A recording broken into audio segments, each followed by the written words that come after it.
Днес ще приготвим кетеринг с безглутенови крекери и фета сирене. Започваме с 2 чаши от безглутеновото брашно на Life Store. Към него ще добавим 1 чайна лъжица сол и 1/4 чаша зехтин.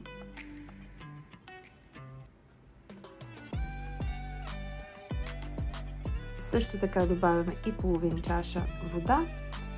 Започваме да забъркваме тестото. Аз забърквам първо с шпатула, след това преминавам и към месенето на тестото с ръце. То не е лепково, така че доста лесно можете да го умесите. След това го увиваме в фолио и го оставяме в хладилника да се почине за около 1 час. След като тестото си е починало, намазваме го леко с зехтин и го разстиламе спрямо желаната дебелина на крекерите. Аз ги правя сравнително тънички. След като разстелим тестото, нарязваме на желаната форма. Аз използвам нож за пица, тъй като това е най-лесният начин да нарежа тестото за едни домашни крекери. След това ги прехвърляме върху тава за печене. По желание можем да ги поръстим с всякакъв вид подправка. Аз използвам италианска и ги оставяме да се запекат. Междувременно преминаваме към нарязването на нашите сирене на Life Store.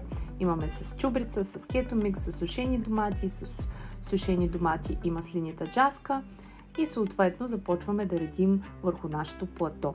След като крекерите са готови, ги поставяме също така върху чинийката.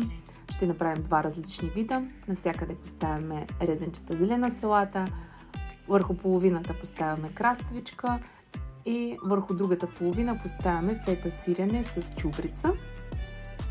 Добавяме чери доматки върху тях, а върху тези с краставичка добавяме фета с сушените домати.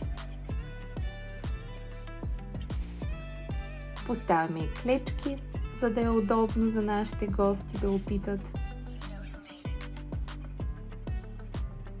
И ето така вече сме готови с кетеринга.